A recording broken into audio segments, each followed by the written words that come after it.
اعوذ باللہ من الشیطان الرجیم بسم اللہ الرحمن الرحیم الحمد للہ خالق العباد وساطح النہاد ومصیل العقاد ومخزم النجات لیس لأولیتہ ابتداء ولا لأزلیتہ انقضاء هو الأول لم يزل والباقي بلا أجل خرت له الجباه وحدته الشفاء والصلاة والسلام وتحية والإكرام على أشرف الخلائق أجمعين إمام المرسلين وخاتم النبيين سيدنا وحبيبنا شفیع ذنوبنا و طبیب قلوبنا ابی القاسم محمد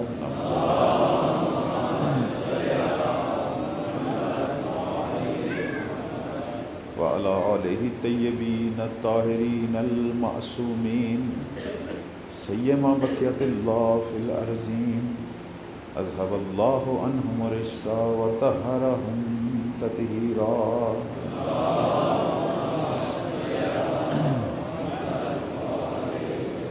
ورحمۃ اللہ علی محبیہم ولعنۃ اللہ علی اعدائہم اجمعین اما بعد فقد قال اللہ تبارک و تعالی فی کتابہ المجید اعوذ باللہ من الشیطان الرجیم اعلموا ان اللہ یحیی الارض بعد موتها قد بین لکم الآیات لعلکم تعقلون صلوات پر محمد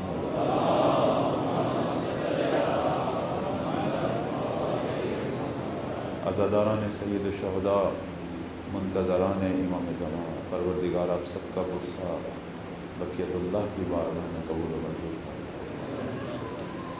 ہماری گفتگو کا موضوع قرآن کی روح سے امام کے ظہور کی تیاری، اور اس حوالے سے مختلف آیات آپ کی خدمت میں تلاوت ہوئیں اور ان کے بارے میں کچھ نہ کچھ بیان ہوا۔ آج سے ہماری گفتگو جو ہے آج اور کل مولا کے ناصرین کے بارے میں ہوگی، اور ان کی کچھ صفات جو قرآن اور احادیث میں بیان ہیں اس پر انشاءاللہ گفتگو کریں۔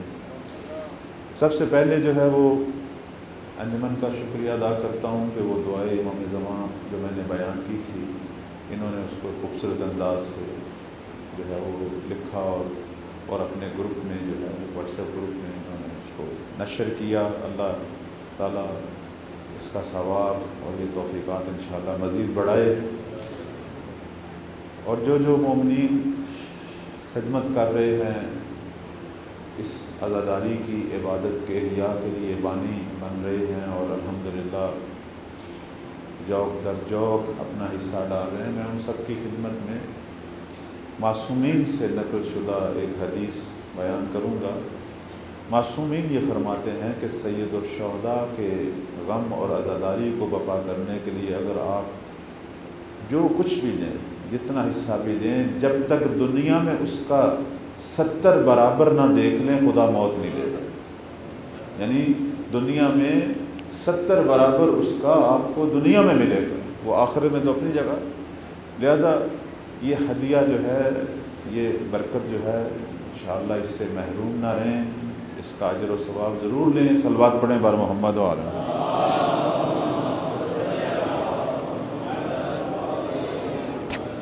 قرآن مجید کے اندر بہت ساری آیات ہیں جو مولا کے ناصروں کے بارے میں ہیں۔ ایک مشہور صفت جو قرآن نے وقت کے امام کے ناصروں کے لیے بیان کی ہے وہ لفظ صالحین، صالحین کی حکومت، اور صالح سے مراد شائستہ، یعنی وہ شخص جس کے اندر تمام کمالات اور توفیقات کو لینے کی صلاحیت ہو۔ تو امام کے ناصر وہ ہیں کہ جن کو اللہ تعالیٰ تمام کمالات، تمام وہ چیزیں جو خدا بشر کو دینا چاہتا ہے وہ انہیں دے گا، اگرچہ وہ تھوڑے نظر آئیں گے۔ اور یہ قرآن کی ایک اور آیت جو ہے وہ سورہ جن کی 24 نمبر آیت ہے، جس میں پروردگار کہہ رہا ہے کہ اذا رأوا ما یوعدون، کہ جب دنیا دیکھے گی اس چیز کو جس کا وعدہ کیا گیا ہے، کیونکہ اللہ نے وعدہ کیا بار بار کہ میں انہیں بھیجوں گا، اسے دیکھے گی فَسَيَعْلَمُونَ، تو پھر جان لے گی کہ کون ہے من اضعف ناصرا واقل عددا، کون ہے جس کے ناصر کمزور ہیں یا جن کی تعداد کم ہے۔ یہ دنیا دیکھے گی، اگرچہ یہ دیکھنے میں کم لگیں گے لیکن اتنے قوی اور اتنے یہ طاقتور ہوں گے کہ 7 مہینے میں زہرا کے لال کو مشرق سے مغرب تک حاکم کر دیں گے۔ 7 مہینے کوئی زیادہ مدت نہیں ہے۔ دنیا کی بڑی بڑی سپر پاور جو ہیں وہ کسی کمزور ملک پر حملہ کرتی ہیں، 70 سال بھی اس پر قبضہ برقرار نہیں رکھ سکتی، 7 سال بھی ان کو جو ہے وہ اس کے اندر ان کے اپنے چھوڑنا پڑتا ہے، ان کو کسی غریب ملک کو فتح نہیں کر سکتی۔ دنیا کی بڑی بڑی طاقتیں آپ کے سامنے موجود ہے، دنیا کی تاریخ، اور اگر فتح بھی کرتی ہیں چند دن تو وہ جسموں کو فتح کرتی ہیں، ان کے دلوں اور روحوں کو فتح۔ یہ مہدی اور اس کے ناصر ہوں گے کہ جو 7 مہینوں میں لوگوں کے جسموں کو بھی فتح کریں گے، ان کی روحوں اور دلوں کو بھی فتح کریں گے۔ اس کی دلیل یہ ہے کہ مولا جب اپنی حکومت کو بپا کریں گے اور مکہ سے جب آغاز ہوگا اس حکومت کا، اور دنیا جب دیکھے گی، چونکہ امام وہی 10-12 ہزار ناصروں کے ساتھ مل کر جب آغاز کریں گے اور مولا کا اقتدار قائم ہوگا، مکہ اور مدینہ یہاں سے حکومت کا آغاز ہے، اور پوری دنیا جب زہرا کے لال کی سیرت اور ان کے ناصروں کا وہ بلند کردار اور اس حکومت کی عظمتوں کو دیکھے گی، اور ظاہر مولا کے ہر روز جو بیانات ہیں اور خطبے ہیں، یہ جو میڈیا ہے یہ ظاہر پوری دنیا کو منتقل کرے گا، تو کہتے ہیں کہ بہت ساری جگہوں پر جنگ کی نوبت ہی نہیں آئے گی، لوگ اپنی اپنی ظالم حکومتوں کو گرائیں گے، اپنی فوجوں سے خود لڑیں گے، جو مہدی کے دشمنی میں تیار ہو رہی ہوں گی ان سے خود لڑیں گے، اپنی ظالم حکومتوں کو گرائیں گے، اور امام کو پیغام بھیجیں گے کہ مولا ہم نے اپنے حصے کا کام کر دیا، اب اپنے کسی ناصر کو بھیجیں جو ہم پر حکومت کرے۔ یہ ہماری روایات میں ہے کہ 7 مہینوں میں پوری دنیا تسلیم ہو جائے گی اور لوگ دل و جان سے تسلیم ہوں گے، اگرچہ وہ مختلف مذہبوں کے ہوں گے، مختلف ملتوں کے ہوں گے، لیکن وہ کہیں گے کہ اگر ہم اس مسلمان بھی نہ ہوں تو دنیاوی اعتبار سے خلیفہ پروردگار کی حکومت سے بہتر کوئی اور حکومت نہیں ہے۔ اور امام کسی کو زبردستی مسلمان نہیں کریں گے، کیونکہ زبردستی کا اسلام فائدہ ہی نہیں دیتا۔ امام دین خدا بیان کریں گے اور لوگوں کو کہیں گے رائے ہدایت یہ ہے، تمہاری مرضی، اگر اسلام لانا چاہو تو ہم تم کو سینے سے لگانے کے لیے تیار ہیں، لیکن اگر تم اپنے باطل دین پر بھی رہنا چاہتے ہو تو میں تمہیں مجبور نہیں کروں گا، حکومت اسلام کی ہوگی، ہم تمہیں پھر بھی تحفظ دیں گے، عدالت دیں گے، آسائش دیں گے، تمہارے تمام حقوق پورے کریں گے، کیونکہ دین کے اندر اکراہ نہیں ہے۔ زبردستی کا دین نہ اس کے لیے فائدہ مند ہے نہ امام کے لیے، لیکن امام کا اخلاق، ان کی سیرت، ان کی محبت جو وہ انسانیت کے ساتھ دکھائیں گے، لوگ خود بخود اپنا باطل دین چھوڑ کر دین اسلام کے گرویدہ ہو جائیں گے۔ صلوات پڑھیں بار محمد و آل محمد۔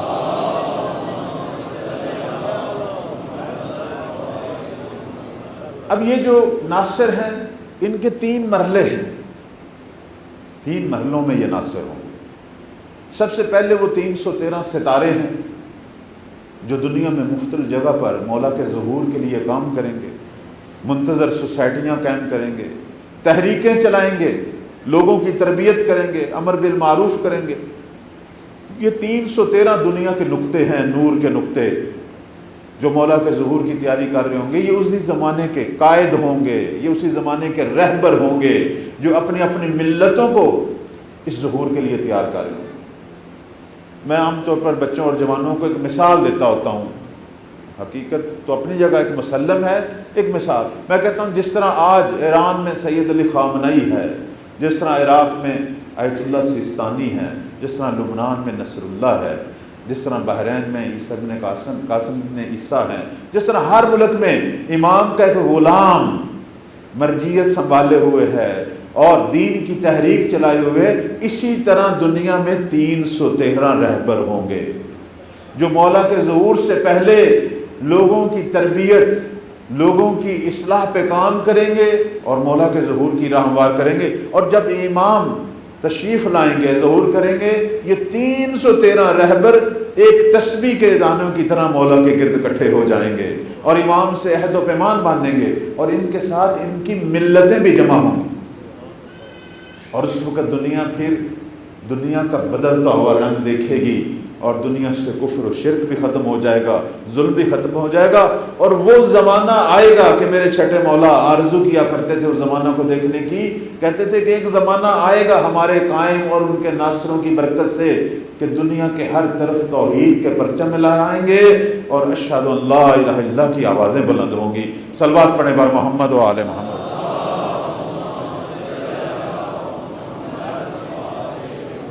یہ جو 313 ناصر ہیں، ان کی کیا صفات ہیں عزیزان؟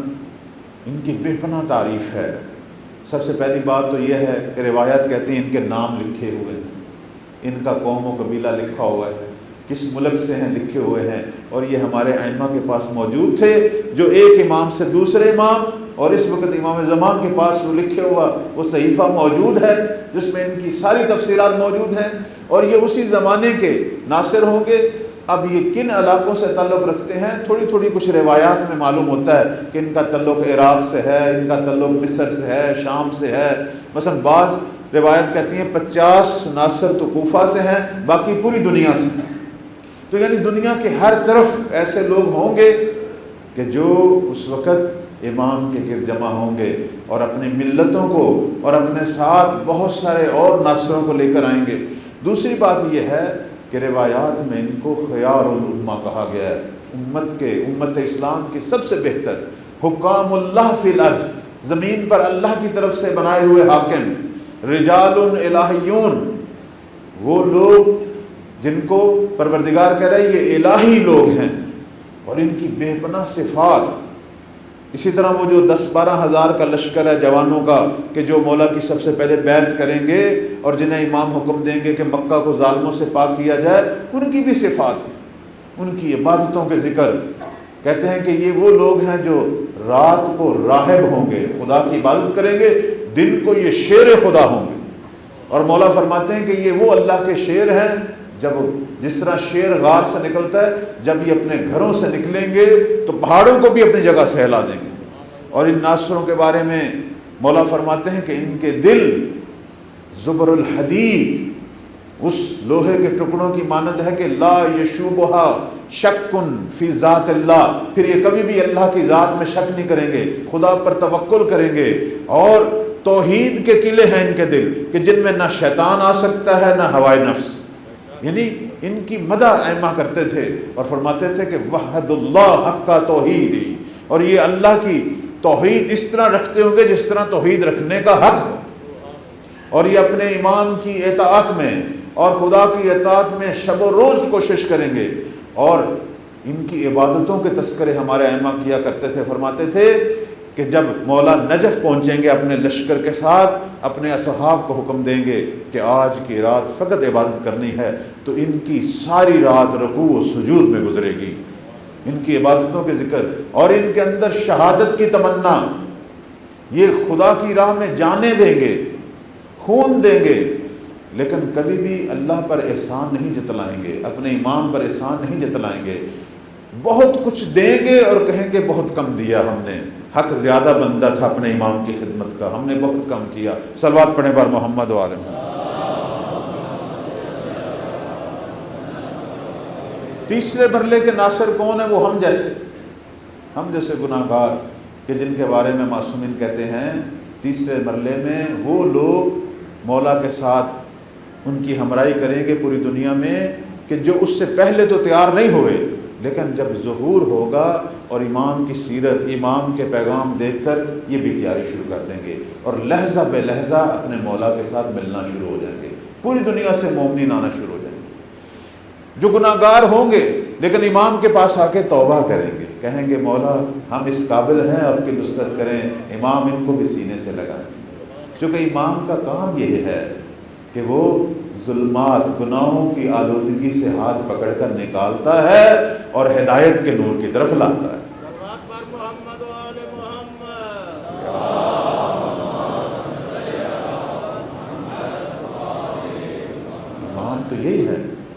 امام دستگیری کرنے والا ہے، ہاتھ کو پکڑنے والا ہے، یہ امام کی محبت ہے۔ ایک ماں بھی اپنے نافرمان بچوں سے محبت کرتی ہے، امام کی محبت تو ماں سے بھی کئی گنا زیادہ ہے اپنی امت سے۔ امام ان کو بھی سینے سے لگائیں گے، ان کو پاک کریں گے اور ان کو راہ حق دکھائیں گے، یہ بھی مولا کے دست و بازو بن گے، پوری دنیا سے مومنی رخ کریں گے اپنے مولا کا۔ یہاں مجھے وہ سید اسماعیل ہمیری یاد آ رہے ہیں، یہ ہمارے چھٹے مولا امام جعفر صادق علیہ السلام کے زمانے کے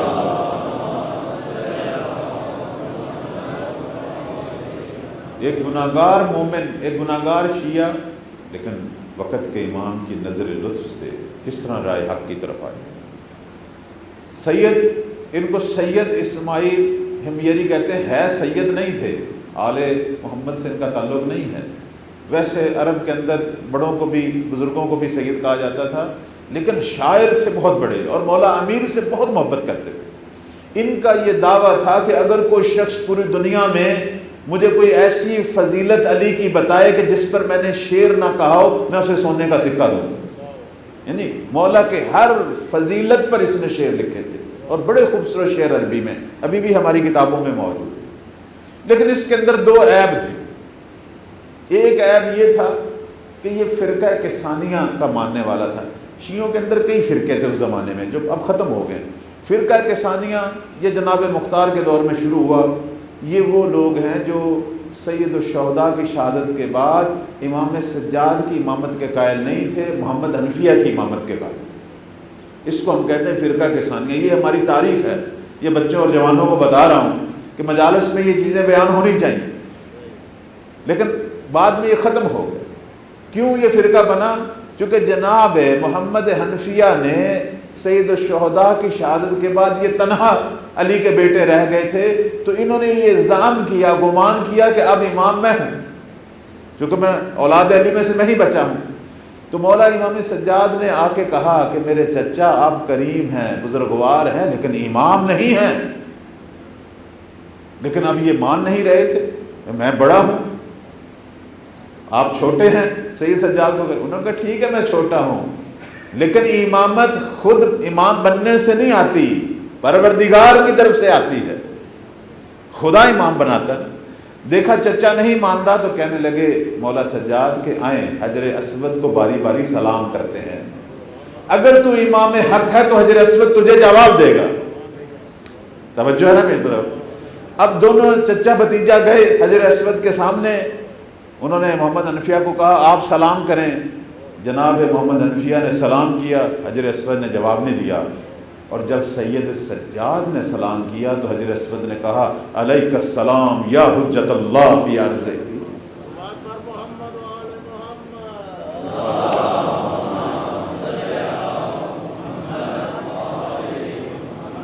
جب یہ معجزہ دیکھا تو محمد حنفیہ انہوں نے توبہ کی، انہوں نے کہا مولا میں شاید غلطی پہ تھا، میں بھی اب آپ کے تابع ہوں، میں آپ کا شیعہ۔ پھر ساری عمر انہوں نے سید سجاد کی اتباع میں گزاری، یہ اب ان کی عظمت تھی۔ لیکن بعض ان کے ماننے والے اپنے امام کا دعویٰ جو ہے وہ جو ان کی توبہ تھی اس کو نہیں مانا۔ محمد حنفیہ نے کہا بھائی میں تمہارا امام نہیں ہوں، سید سجاد امام ہے، لیکن پتہ نہیں باطل میں کوئی مزہ ہوتا ہے جو غلط راہ کا، انہوں نے کہا نہیں ہم نے تو آپ کو ہی مانا۔ حتیٰ کہ محمد حنفیہ فوت ہو گئے، دنیا سے چلے گئے، ان کے ماننے والوں نے یہ عقیدہ بنا لیا کہ یہ غائب ہو گیا ہے، یہ مرا نہیں ہے اور یہ مہدی بن کے ظاہر ہوگا۔ اس طرح کے لوگ تھے، لیکن اب یہ لوگ نہیں ہیں۔ تو چھٹے مولا کے زمانے میں تھے یہ لوگ کہ جو چوتھا امام محمد حنفیہ اور اس کے بعد پانچواں اسی کی اولاد میں سے آگے اسی طرح ایک سلسلہ انہوں نے چلایا ہوا تھا۔ اب یہ جو اسماعیل ہمیری شاعر علی، فضائل علی کا شاعر، اس کی پہلی خامی کیا تھی کہ عقیدہ ٹھیک نہیں تھا۔ دوسری خامی کیا تھی اس کی؟ دوسری خامی یہ تھی شراب نوش تھا۔ اب یہ بھی ایک عجیب بات ہے، ادھر حب علی ادھر گناہ۔ یہ تو ہم سب کی کہانی ہے نا کہ محبت بھی اپنی جگہ باقی ہے، لیکن کیا کریں، گناہگار بھی ہو جاتے ہیں، ہوائے نفس ہے، شیطان ہے، یہ تو گھر گھر کی کہانی ہے۔ اب اس کے اندر بھی یہ مسئلہ تھا۔ اب توجہ فرمائیے کہ وہ امام کی نظر لطف کس طرح انسان کو بدلتی ہے۔ ہم ان لحظوں کے منتظر ہیں۔ کہتے ہیں کہ ایک دفعہ یہ شراب کا کوزہ پکڑ کر کہیں جا رہا تھا، مدینے کی گلیوں میں کہیں جا رہا تھا، تو سامنے سے چھٹے مولا تشریف لا رہے تھے۔ اب اس نے دیکھا کہ امام جعفر صادق تشریف لا رہے ہیں۔ اب یہ ان کو امام تو نہیں مانتا تھا، لیکن فرزند زہرا تو مانتا تھا، احترام کرتا تھا، اور یہ کہتا تھا کہ عالم ہیں، وقت کے بڑے عالم ہیں، ولی پروردگار ہیں، وہ یہ تو مانتا تھا۔ اس نے کیا کیا، اس کوزے کو چھپا لیا، پیچھے اپنے کوزے کو چھپا لیا کہ ان کی نگاہ کوزے پر نہ پڑے۔ اب مولا اس کے پاس آئے، کہنے لگے اسماعیل حمیری، تم نے کیا چھپایا ہوا ہے پیچھے؟ اللہ، اب اس کی ہدایت کا ٹائم آ چکا تھا۔ اور میں یہ واقعہ سنا رہا ہوں، اپنے دل میں نیت کریں کہ مولا ہماری ہدایت کا ٹائم بھی آئے، ہمیں بھی گناہوں کی غلاظت سے نکال۔ اپنے امام کو پکار۔ امام اس کے پاس خود چل کے آئے تھے، چونکہ یہ محب علی اور شیر کہتا تھا، اس نے کوئی خدمت ایسی کی ہوئی تھی۔ امام نے کہا حمیری کیا چھپایا تو نے؟ اب کیسے بتائے کہ یہ شراب ہے؟ کہنے لگا مولا دودھ ہے کوزے میں۔ امام نے کہا اگر دودھ ہے تو لا، مجھے بھی دودھ پلا۔ امام نے اپنا چلو آگے کیا، جیسے پرانے زمانے میں لوگ چلو میں پانی پیتے تھے، انہوں نے کہا لا میرے ہاتھ میں دودھ ڈال۔ اب اس کے ہوش اڑ گئے، کہنے لگا شراب اور جعفر صادق میں کیسے دوں؟ دل میں اس نے کہا پروردگارا میری آبرو، میں تو منہ دکھانے کے قابل نہیں رہ جاؤں گا۔ مولا نے کہا اسماعیل حمیری کیا سوچ رہے ہو، دودھ ڈالو۔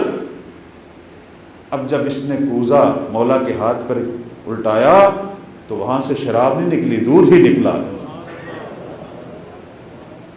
وہاں دودھ نکلا۔ تو جب اس نے یہ منظر دیکھا تو فوراً رونا شروع کر دیا، ساری کہانی سمجھ چکا، رونے لگ گیا۔ اب اس کا دل ٹوٹ گیا تھا۔ یہ وقت ہوتا ہے رائے، وقت ہوتا ہے حق پانے کا۔ جب اس نے رونا شروع کیا تو امام نے کہا حمیری من امامک، حمیری مجھے بتا تیرا امام کون؟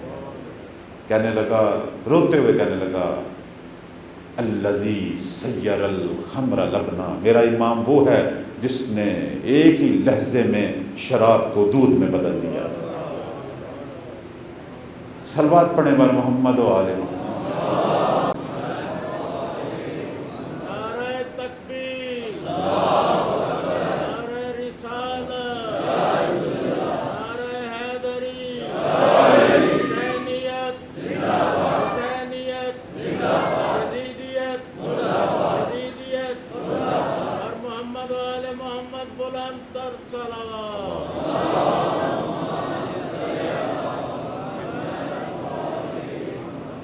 اس کے بعد یہ مخلصین شیعوں میں سے تھا، ساری زندگی زاہدانہ عابدانہ گزری۔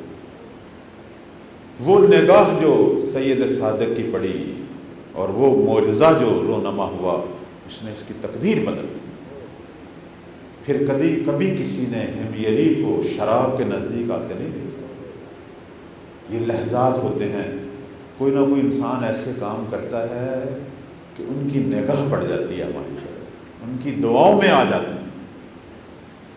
میں اس لیے کہا کرتا ہوں کہ گناہ کرتے ہیں، کبھی کچھ نہ کچھ بچا کے رکھا کرو، کچھ نہ کچھ بچا کے رکھا کرو کہ ان کی نگاہ کرم، کچھ نہ کچھ ان کے لیے کرتے رہا کرو۔ اب کہیں جی جوانی ہے، خواہشات نفسانی ہے، گناہ نہیں چھوڑتے، ٹھیک ہے کوشش کرو گناہ چھوڑنے کی، لیکن آل محمد کے لیے کچھ نہ کچھ کرتے رہا کرو کہ ان کی نگاہوں میں رہو۔ میرا سارا کہنے کا ہدف یہ ہے، یہی ہے، ہم یہی چاہتے ہیں۔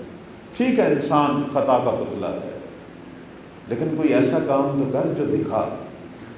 وہ مجھے ایک روٹیاں بنانے والا، کلچے بنانے والے کی ایک بات یاد آ رہی ہے، اللہ اکبر، پتہ نہیں یہ اسی ٹائم یاد آ گئی، میرا ارادہ نہیں تھا اس کو پڑھنے کا لیکن اب یاد آ گئی ہے۔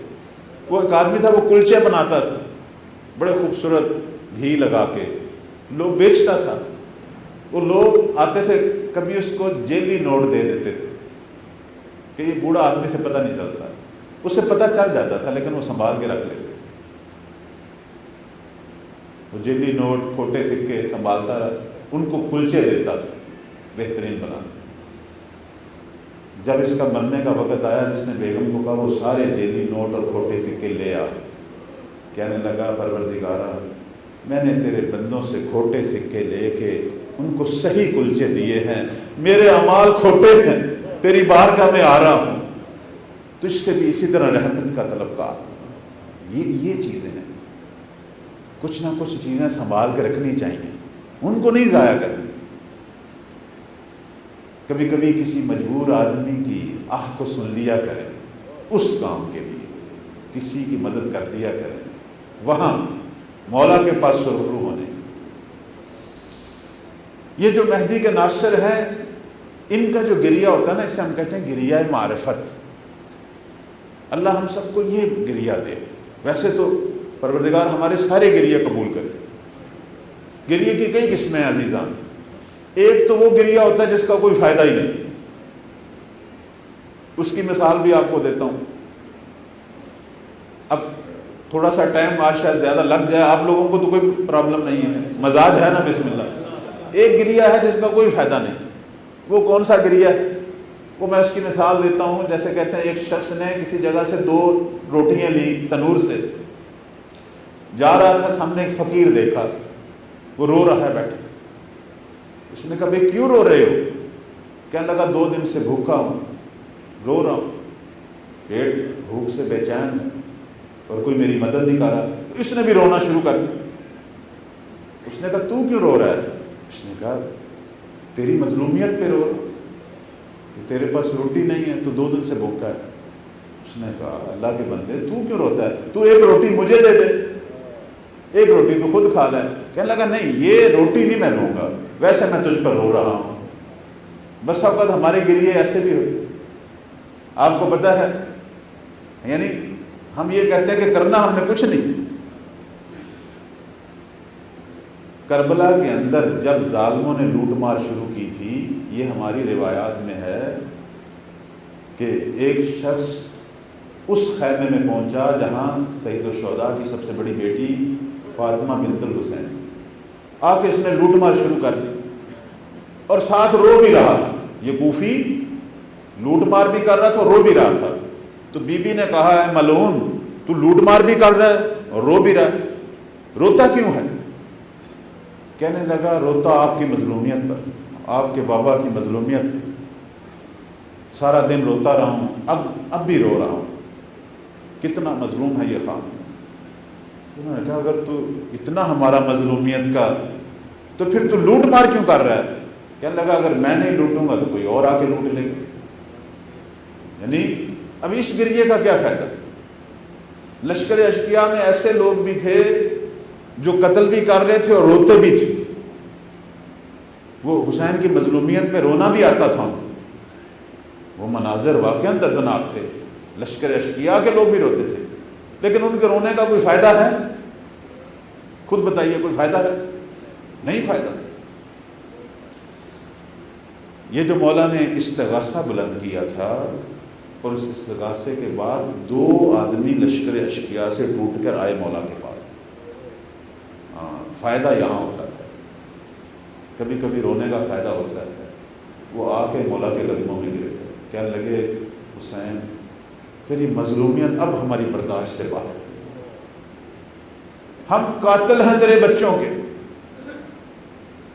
لیکن حسین اب تجھ پر ایمان لے آئے، تیری نصرت میں مرنا چاہتے ہیں، ہماری توبہ ہو سکتی ہے؟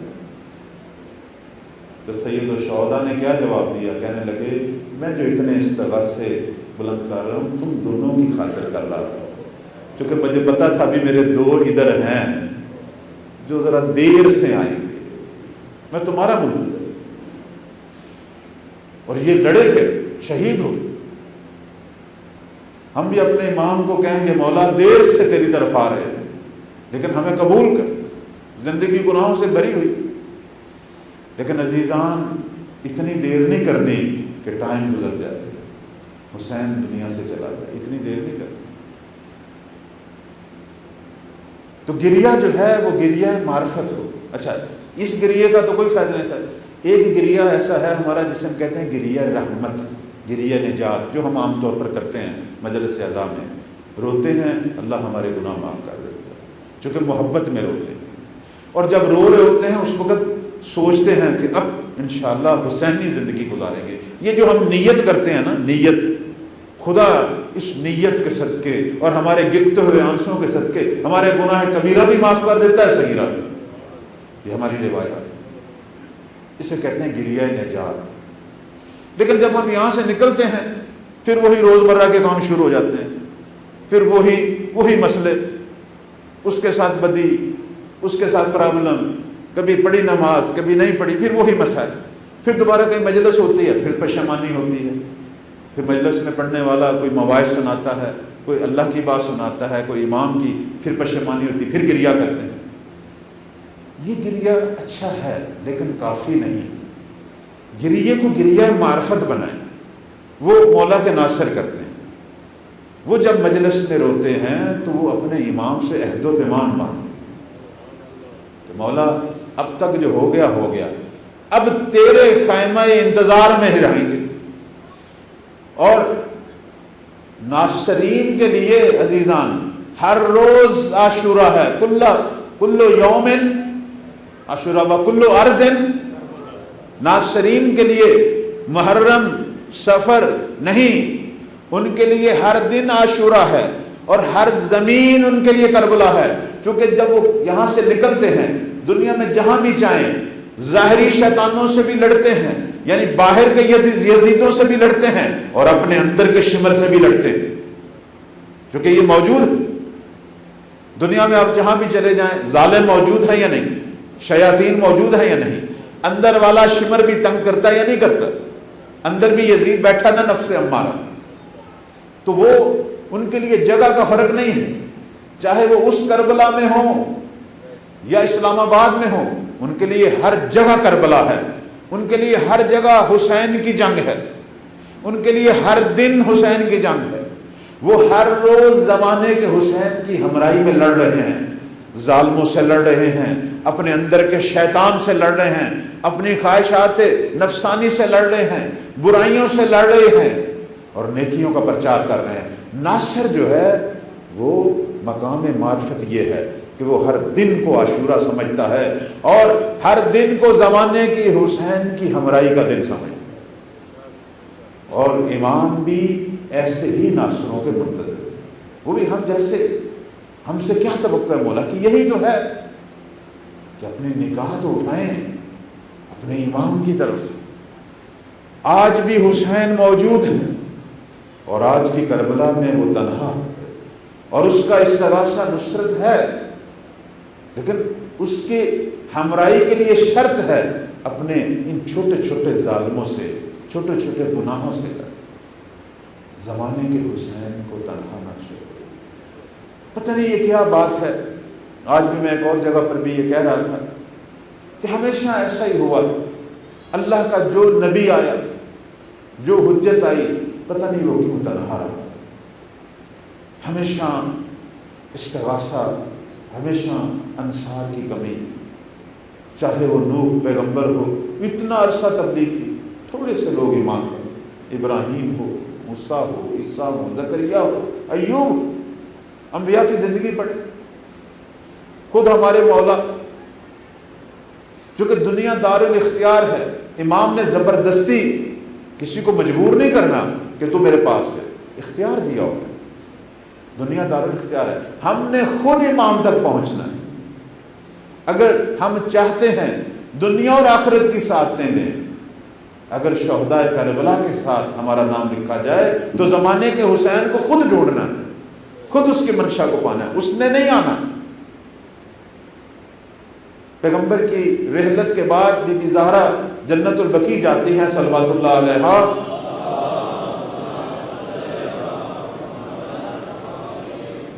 اکثر جایا کرتی تھی جنت البقیع، اور پیغمبر کے چچا جو ہیں امیر حمزہ، ان کی قبر مبارک پر، حمزہ شہید کی قبر مبارک پر گریہ کیا اور وہاں دعا کیا کرتی تھی۔ تو وہاں گئی ہوئی تھی، دعا مانگ رہی تھی، تو ایک عرب کا بالاخر کوئی بھی ایک شخص جس کا نام ابو عمرو لکھا ہوا ہے، وہ آیا، آ کے کہنے لگا، پیچھے کھڑا ہو گیا۔ جب بی بی دعا سے فارغ ہوئی، کہنے لگا بنت رسول میرا ایک سوال ہے۔ بی بی نے کہا کیا سوال ہے؟ کہنے لگا یہ سچ ہے، یہ حقیقت ہے کہ نبی کے بعد علی ہی ولی پروردگار ہے، حجت خدا ہے، خلیفہ ہے، یہ واقعاً حق ہے؟ تو بتا، میں تیری زبان سے سننا چاہتا ہوں۔ بی بی نے کہا تو غدیر کے موقع پر نہیں تھا جب میرے بابا نے تم سب لوگوں سے بیعت لی، جب 1,00,000 سے زیادہ اصحاب نے بیعت کی، تو اس وقت نہیں تھا؟ کہنے لگا تھا۔ کہ تم نے خود بیعت کی ہے، اب اس سے بڑھ کر کیا ہو سکتا ہے کہ تم لوگوں نے خود لسان نبی سے سنا۔ پھر کہنے لگا اگر یہ سچ ہے تو پھر علی گھر میں کیوں بیٹھے، کیوں گوشہ نشین ہے، اپنے حق کے لیے اٹھتے کیوں نہیں، تلوار کیوں نہیں اٹھاتے؟ یہ عام طور پر سوال ہمارے بچے بھی کرتے ہیں، ہمارے جوان بھی کرتے ہیں کہ علی نے تلوار کیوں نہیں اٹھائی؟ بی بی نے اس کا کتنا خوبصورت جواب دیا، کہنے لگی اے شخص، امام مسل الکعبہ، امام کعبے کی مانند ہوتا ہے، کعبے کے پاس جایا جاتا ہے، کعبے کو لایا نہیں جاتا۔ ہم خود جاتے ہیں کعبے کا طواف کرنے، کعبہ ہمارے گھروں میں نہیں آتا۔ اگر تجھے علی کی حکومت چاہیے تو جا علی کی نصرت کر۔ تو اس انتظار میں کیوں بیٹھا ہے کہ علی تیرے گھر آئے اور تجھے پکارے؟ اماموں اور انبیاء پروردگار کی طرف سے یہ حکم ہوتا ہے کہ آپ نے اپنی حکومت کے لیے تلوار نہیں اٹھانی۔ اگر لوگ آپ کو حاکم بنائیں ان پر حکومت کریں، لیکن زبردستی نہ، خون نہ بہائیں حکومت کے لیے۔ کیوں؟ چونکہ دنیا دارالاختیار ہے، انسان نے اپنے عزم، اپنے سوچ سے حق کی طرف جانا نا۔ اگر زبردستی ہونی ہوتی تو خدا خود کرتا۔ سب سے زیادہ نافرمانی تو اللہ کی ہوتی ہے دنیا میں، لیکن خدا نے زبردستی نہیں کی۔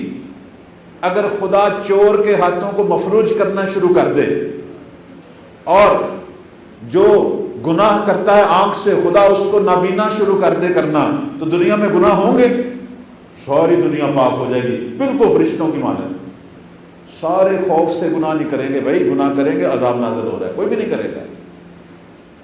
خدا چاہے تو یہ کر سکتا ہے، نہیں کر سکتا، لیکن نہیں کیا، چونکہ زبردستی کی تربیت کا کوئی فائدہ نہیں، اس سے روح متعالی نہیں ہوتی، روح کمال نہیں پاتی۔ وہ تو خوف زدہ ماحول ہے نا، وہ تو خوف زدہ معاشرہ ہے۔ اگر کمال تک پہنچنا ہے تو اپنی سوچ کے ساتھ، اپنے ارادے کے ساتھ پہنچنا ہے۔ اس لیے اللہ نے دنیا کو دار اختیار بنایا کہ تو خود فیصلہ کر کس امام کے پیچھے جانا ہے، نوری امام کے پیچھے جانا ہے یا ناری کے پیچھے جانا ہے۔ صلوات پڑھیں بار محمد و آل محمد۔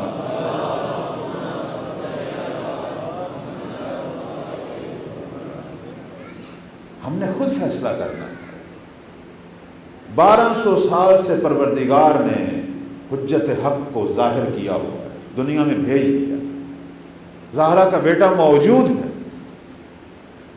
اور اتنا کام بھی کر رہے ہیں، علم کے مراکز انہیں کے وجود سے آباد ہیں، جگہ جگہ یہ علماء موجود ہیں۔ یہ سب آپ کے علاقے میں بھی، آپ کی اس مسجد میں نہایت عظیم شخصیت، عالم باعمل موجود ہیں، درس دیتے ہیں۔ ہمیں ان سے رابطہ کرنا چاہیے نا، ان سے درس لیں، درس معرفت پروردگار، درس معرفت امام، درس فقہ، حلال و حرام، کیسے وہ زندگی جو مولا چاہتے ہیں وہ کیا ہے ہمیں بتائیں، چونکہ یہ اسی سلسلے کی کڑی ہے، یہ وہی زنجیر ہے جو عالم آپ کے پاس موجود ہے۔ یہ اپنے مرکز سے وابستہ ہے، اس کا مرکز نظام مرجیت سے وابستہ ہے، نظام مرجیت نظام امامت سے وابستہ ہے۔ یہ اسی سلسلے کی کڑی ہے جس کا دوسرا سرا مہدی کے ہاتھ میں، یہ وہی سلسلہ ہے۔ آج ایک پوچھ رہے تھے کہ آپ نے اس دن کہا کہ امام کی نیابت نہیں ہے تا ظہور، تو پھر ہم مراجع کو کیوں کہتے ہیں نائب امام؟ یہ بے معنی حجت ہے، وہ نیابت خاصہ ہے، یہ نیابت عامہ ہے۔ امام نے نیابت خاصہ کی نفی کیا ہے کہ میں کسی سے مل کر اس کو کوئی ڈیوٹی دوں کہ میری طرف سے یہ پیغام پہنچا، نہیں، وہ ختم ہو چکا ہے۔ لیکن تا ظہور جو بھی مجتہد بنتا ہے اس سے مسائل حلال و حرام پوچھو، اس کی اتباع کرو، وہ میری طرف سے حجت ہے، میری طرف سے نائب ہے، اس کی تقلید کرو، یہ نیابت عامہ ہے۔ یہ سلسلہ موجود ہے ہمارے اندر، اور مولا ہماری باتوں کو سنتے ہیں، ہمارے خیالات کو پڑھتے ہیں، بہت ساری مصیبتیں جو آ رہی ہیں اس کو دور کرتے ہیں۔ امام تو اپنا کام کر رہے ہیں، میں نے کب ارادہ کرنا ہے زہرا کے لال تک پہنچنا۔ کہتے ہیں جو بھی معرفت رکھتے ہیں ان کی، جو ہمارے 5ویں اور 6ٹھے امام نے جو تشریح کی ہے کہ جو قائم کی معرفت رکھیں گے، میں وہ حدیث سناتا ہوں، آتا ہوں مصائب کی طرف۔ کہتے ہیں کہ من ماتا وہو عارف امام زمانے ہی، جو شخص بھی زمانے کے امام کی معرفت رکھتا ہوا دنیا سے جائے، زمانے کے امام کو پہچانتا ہوا، اس کی منشا پہ عمل کرتا ہوا، فرماتے ہیں کہ لم یضرہ تقدم ھذا الامر اور تاخر، فرماتے ہیں اب اس سے فرق نہیں پڑتا ظہور پہلے ہو جائے یا بعد میں ہو جائے، چونکہ وہ ہمیشہ انہی کے زیر سایہ ہے، ان کو محسوس کر رہا ہے۔ پھر دوبارہ فرمایا کہ جو شخص بھی زمانے کے امام کی معرفت رکھتا ہے، کمن کانا ہوا فی فسطاط ہی، وہ اس شخص کی مانند ہے کہ جو مہدی کے خیمہ میں اس کے ساتھ رہ رہا ہے، وہ مولا کو محسوس کر رہا ہے، وہ مولا کے قریب ہے، دل قریب ہے۔ یہ وہی بات ہے جو امیر المومنین سے کسی نے پوچھا کہ آپ جس رب کی عبادت کرتے ہیں اس کو دیکھا ہے؟ فرمایا کیوں نہیں دیکھا، لیکن ظاہری آنکھوں سے نہیں، قلب کی آنکھ سے دیکھا ہے۔ منتظران بھی جو ہیں وہ بھی قلب کی آنکھ سے اپنے امام کو دیکھتے ہیں۔ تو عزیزان، اپنے دلوں کو، اپنے ذہنوں کو امام کی طرف متوجہ کریں۔ یہ 61 ہجری کی کربلا جس کو ہم بار بار آپ کے سامنے پیش کرتے ہیں، یہ مہدی کی نصرت کے لیے ہے۔ یہ صرف ایک ایڈریس ہے، یہ ہمیں بتا رہی ہے کہ امام وقت کی نصرت کیسے کی جاتی ہے، کیسے عباس بنا جاتا ہے، کیسے حبیب بنا جاتا ہے، کیسے قاسم بنا جاتا ہے۔ اور آج تھوڑی سی گفتگو جو ہے، تھوڑی سی چند مصیبت جو ہے وہ امام حسن مجتبیٰ کے یتیم قاسم کے بارے میں آپ کو پتہ ہے کہ امام حسن مجتبیٰ کے 4 بیٹے شریک ہوئے ہیں کربلا میں۔ سید الشہداء کی بھی ساری اولاد آئی ہے، امام حسین کی بھی ساری اولاد آئی ہے، امام حسن کی بھی ساری اولاد آئی ہے، بیٹے بھی آئے ہیں، بیٹیاں بھی آئی ہیں، بیویاں بھی آئیں۔ جس طرح مولا امام حسین کے سارے بچے شہید ہوئے، امام حسن کے بھی سارے۔ جس طرح ان کی بیٹیاں اسیر ہوئی ہیں، ان کی بھی اسیر ہوئی ہیں۔ جس طرح ان کی زوجات مطہرہ اسیر ہوئی ہیں، وہ بھی۔ میں حسن و حسین کی قید کیا لگاؤں، میں کہوں گا زہرا کا پورا گھر اجڑا، پورا گھر اجڑا، اجرکم اللہ۔ لیکن ہم کیوں ذکر کرتے ہیں جناب قاسم کا؟ اس لیے کہ قاسم سے مولا حسین کو محبت بہت زیادہ ہے، اس لیے امام حسن کے بچوں میں صرف قاسم کا ذکر ہوتا ہے۔ چونکہ جب مولا حسن مجتبیٰ شہید ہوئے تو یہ 2 سال کے تھے، جسے حسین نے اپنی گود میں لیا، خود پالا ہے قاسم۔ اور کربلا کے وقت قاسم 13 سال کے تھے۔ یہ مولا کے ہاتھوں میں پلا ہوا ہے، بے پناہ محبت حسین کرتے تھے، بہت محبت کرتے تھے، میں بیان نہیں کر سکتا۔ اب کربلا کے اندر جو مولا حسن مجتبیٰ کے 4 بیٹے آئے ہیں، ان میں سے سب سے بڑا حسن مثنیٰ تھا، جسے حسن مثنیٰ لقب ہے، نام تھا حسن مثنیٰ لقب۔ حسن مثنیٰ کون ہے؟ جو امام حسین کی سب سے بڑی بیٹی فاطمہ کبریٰ کے شوہر تھے، اور وہ ان سے صاحب اولاد تھے۔ حسن مثنیٰ بھی گئے ہیں، لڑے ہیں، باقی 3 بھائی شہید ہوئے ہیں، یہ بھی گئے ہیں، لڑے ہیں، بڑی بری طرح زخمی ہوئے ہیں، 18 یا 20 زخم ان کے بدن پر تھے جب امام حسین ان کو لے کے آئے، زندہ تھے۔ اور تڑپ رہے تھے، خون بہ رہا تھا اور پھر غشی کا عالم تھا، لیکن 11 محرم کو یہ زندہ تھے، شہید نہیں ہوئے تھے۔ ان کی والدہ کی طرف سے کچھ رشتہ دار پہنچے ہیں، انہوں نے عمر ابن سعد سے ان کی امان لکھوائی اور ان کو لے گئے کوفہ میں اور ان کا علاج کرایا۔ 1 سال تک ان کا علاج ہوتا رہا حسن مثنیٰ کا، اور یہ بچ گئے۔ اب یہ پروردگار کی طرف سے مقدر تھا، ایک حسین کا بچنا تھا، ایک حسن کا بچنا تھا، اور حسنی سادات کا سلسلہ حسن مثنیٰ سے چلا، اور ان کی شادی جو ہے وہ مولا حسین کی بیٹی فاطمہ کبریٰ سے ہوئی۔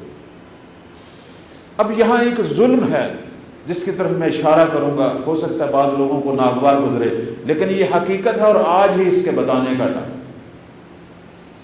یہ جو ہمارے یہاں ایک رسم چلی آ رہی ہے مہدی کی، حضرت قاسم کی مہدی نکالنے کی، اس کا فلسفہ کیا ہے؟ وہ یہ ہے کہ ذاکروں نے یہ تاثر دیا ہے کہ قاسم کی فاطمہ کبریٰ سے مولا نے شادی کی ہے، وہ بھی عاشورہ کے دن۔ عزیزان، جس بچی کا، جس خاتون کا، جس بی بی کا ہم نام لے رہے ہیں وہ قاسم کی بھابی تھی، اور جناب قاسم بالغ بھی نہیں تھے۔ میں یہ کہوں گا، یہ بات کسی نے درست کہی ہے کہ قاسم کو یزیدی فوج نے 1 دفعہ مارا تھا، ہم ہر سال قاسم پر ضربے لگاتے ہیں۔ کتنی روح قاسم ارزدہ ہوتی ہے، کتنا بڑا جھوٹ ہے جو ہمارے ہاں بولا جا رہا ہے اور کوئی اسے روکنے والا نہیں ہے۔ جب کتابیں سب کچھ بیان کر رہی ہیں، جب روایات سب کچھ بیان کر رہی ہیں، مجھے بتائیں سید الشہداء کا دل کتنا زخمی ہوتا ہوگا جب ان کی منکوحہ بیٹی کی شادی ایک اور شخص سے، بشک بھتیجا ہے۔ آیا ہم میں سے کوئی باپ اجازت دے گا ایسی کہ اس کی شادی شدہ بیٹی کو کسی اور لڑکے کے ساتھ، چاہے وہ اپنا بھتیجا بھی ہو، اس سے منسوب کیا جائے؟ اس قصے کی کوئی حقیقت نہیں ہے، لیکن کیا کریں، جتنی دفعہ کہیں لوگ کہتے ہیں جی یہ ہمارے شروع سے رسم چلی آ رہی ہے، آباء و اجداد کی رسم ہے، ہمیشہ اس علاقے میں ہوتی ہے۔ جب ہم ایک غلط رسم کو جو حسین کو دکھ دے رہی ہے اس کو چھوڑنے کے لیے تیار نہیں، تو کیسے وقت کا حسین کا ساتھ دینے کے لیے تیار نہیں؟ یہ حقیقت ہے۔ جناب قاسم ابھی بالغ بھی نہیں ہوئے تھے، اور فاطمہ کبریٰ، چونکہ ایک تو فاطمہ چھوٹی ہے سکینہ، فاطمہ کبریٰ حسن مثنیٰ کی بیوی تھی، صاحب اولاد تھی، اور سلسلہ حسنی سادات ان سے چلا، شوہر ان کا زندہ ہے، اور اگر خدا نہ خواستہ شوہر اس دن شہید بھی ہو جاتا، بی بی عدت رکھتی۔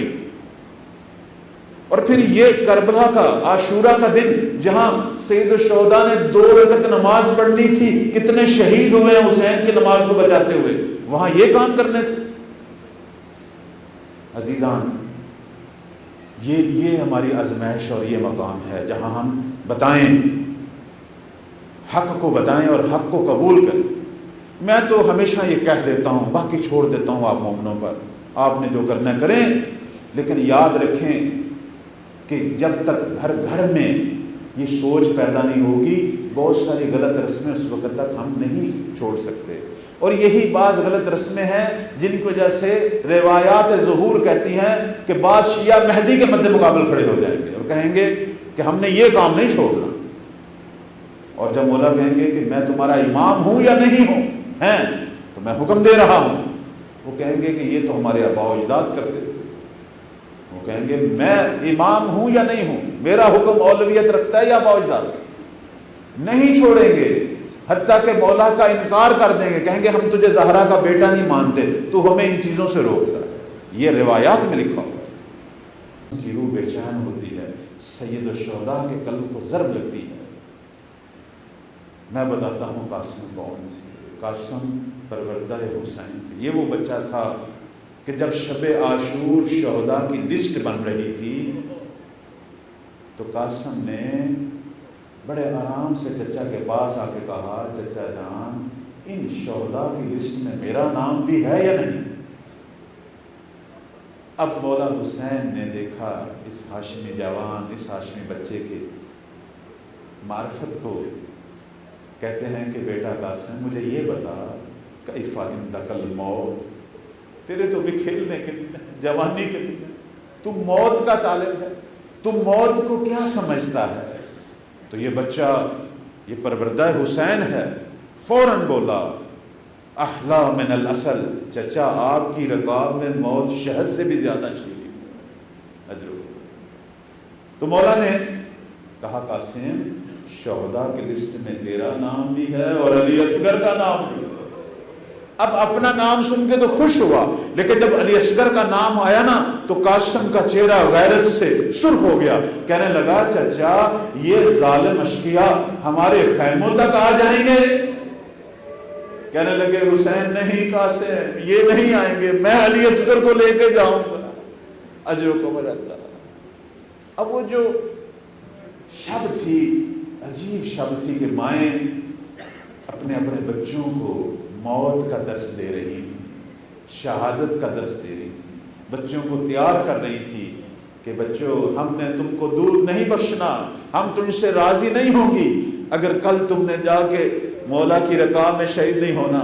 مائیں پریشان ہیں، یہ عظیم ماں ہیں دنیا کی، ہمارا سلام ہو ان ماؤں پر۔ وہاں ام فروا بھی بیٹھی قاسم کو پیار کر رہی تھی اور کہہ رہی تھی قاسم بیٹا کل علی اکبر سے پہلے جانا ہے اور چچا پر قربان ہونا ہے۔ اب دوسرے دن جب ہماری مقاتل کی روایت کہتی ہیں کہ قاسم گئے، جتنی دفعہ بھی گئے، لیکن سید الشہداء قاسم کو دیکھ کے رونا شروع کر دیتے، اجازت نہیں دیتے تھے۔ جب علی اکبر کی شہادت ہوئی ہے تو ام فروا نے جب قاسم کو دیکھا تو کہنے لگی قاسم تو ابھی تک زندہ ہے؟ کہنے لگے اماں جان میں کیا کروں، جتنی دفعہ بھی چچا کے پاس گیا ہوں حسین مجھے دیکھ کے رونا شروع کر دیتے ہیں کہ تم میرے بھائی کی یادگار ہے قاسم، میں نے خود تجھے پالا ہے، کیسے تجھے میں اجازت۔ حتیٰ کہ ہماری بعض مقاتل کی روایات کہتی ہیں قاسم چچا کے قدموں میں گرے ہیں کئی دفعہ کہ مجھے اجازت دے موت کی، لیکن حسین نے اجازت نہیں دے۔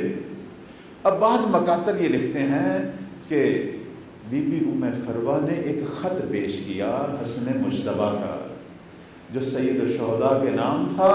اس خط میں حسن مجتبیٰ نے لکھا ہوا تھا حسین میں کربلا میں ہوتا تو خود جان دیتا، لیکن میری طرف سے قاسم کی قربانی قبول کر لیتا۔ اب جب بھائی کا خط دیکھا نا اب حسین نے گریہ کرنا شروع کر دیا، اب اس خط کو چومتے رہے اور بعد میں مقاتل لکھتے ہیں کہ قاسم کی گلے میں حسین نے بازو ڈالے، اتنا گریہ کیا بلند آواز سے کہ غش کر گئے۔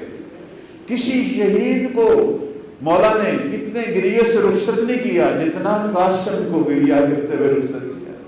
اجرکم اللہ، اجرکم اللہ۔ اب قاسم تھے تو بچے، مولا نے ہر ذرہ اسے پہنائی، اسے ذرہ بھی نہیں آ رہی تھی، بدن چھوٹا سا تھا، سر پہ خود رکھتے تھے وہ فوجیوں والا، وہ بھی نہیں آتا۔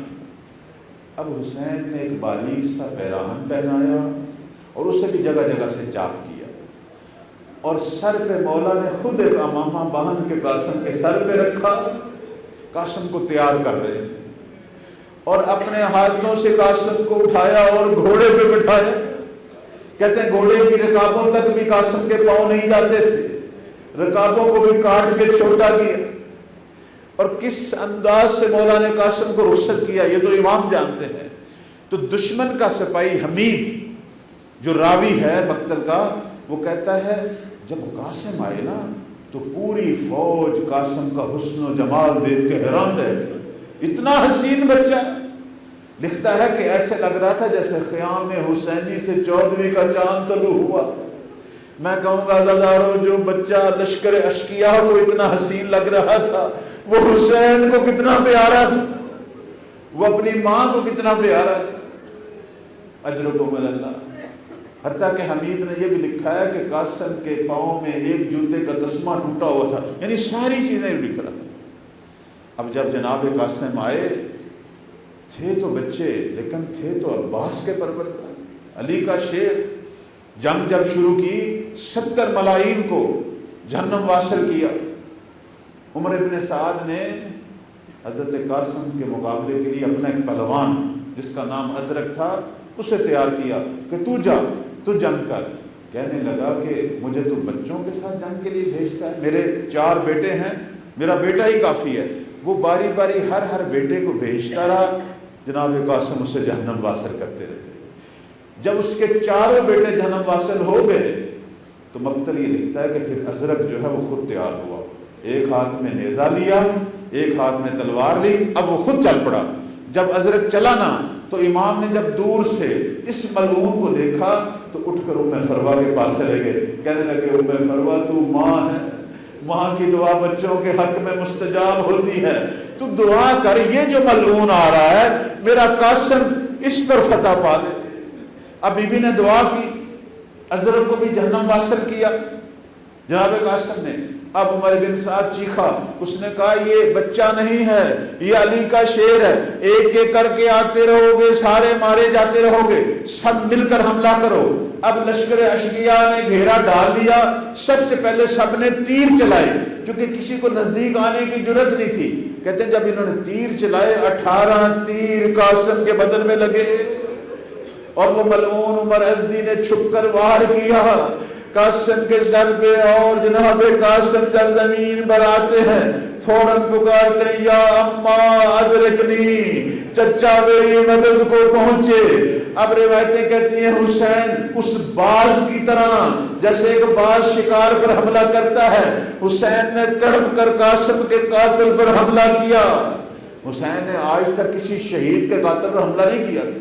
قاسم سے اتنی محبت تھی مولا, اس کے قاتل پر حملہ کیا, اور وہی ہاتھ اس کا کاٹا جس ہاتھ سے اس نے حملہ کیا تھا. جب اس کا ہاتھ کاٹا نا عمر ازدی کا, تو اس ملعون نے پھر لشکر اشقیاء کو آواز دی کہ آؤ میری مدد کرو, میں حسین سے نہیں لڑ سکتا. اب گھوڑے دوڑتے ہیں عزیزان, عزاداروں جب گھوڑے دوڑے اس کو بچانے کے لیے, وہ بھی جہنم واصل ہوا, لیکن کچھ گھوڑے قاسم کے اوپر سے گزر گئے. اب میں نے یہ نہیں پڑھا کہ جناب قاسم کے ٹکڑے ہوتے ہیں, نہیں یہ بات غلط ہے, لیکن یہ ضرور پڑھا گھوڑوں کی ٹاپوں نے قاسم کی ساری ہڈیاں ریزہ ریز کر دی. قاسم کا لاشا اپنی جگہ سے بڑھ گیا تھا. جب گرد و غبار چھٹا تو یہ حمید لکھتا ہے, کہتا ہے میں نے اتنا حسین کو مظلوم اور مایوس نہیں دیکھا تھا جتنا قاسم کے لاشے پہ بیٹھ کے حسین کہہ رہے تھے قاسم تیرے چچا کو کبھی یہ نہیں بھولے گا, تو نے مجھے آخری وقت پکارا تھا, ہائے میں تیری مدد کو نہ پہنچ سکا, مجھے معاف کرنا قاسم. اجرکم اللہ اجرکم اللہ. اب قاسم کا لاشا مولا نے اٹھایا, لاشا اتنا بڑھ گیا تھا گھوڑوں کے ٹاپوں سے کہ سینہ مولا کے سینے سے لگا ہوا تھا, پاؤں کربلا کی زمین پر رگڑتے ہوئے آ رہے تھے. جب دور سے ام فروا نے دیکھا سمجھا پتہ نہیں قاسم زندہ ہے, دوڑ کے بولی, کہنے لگی کہ حسین میرے بیٹے نے وفا نہیں کی. کہا ام فروا ایسی بات نہ کرو, قاسم نے وفا کے رنگ بدل دیے. اجرکم اللہ. آتے ہیں قاسم کو لے کے اسی خیمہ میں جہاں اکبر کا لاشا رکھا ہوا ہے, اکبر کے ساتھ قاسم کی لاش کو رکھتے ہیں. اب حسین سے برداشت نہیں ہو رہا تھا, دونوں لاشوں کے درمیان بیٹھ کر اپنا امامہ اتار دیا, ایک ہاتھ اکبر کے لاشے پہ رکھا, ایک ہاتھ قاسم کے لاشے پہ. اب حسین نے رونا شروع کر دیا, کہا میرے اللہ میں غریب ہو گیا, ہائے میرا اکبر بھی دنیا سے چلا گیا, ہائے میرا قاسم بھی مجھ سے جدا ہو گیا.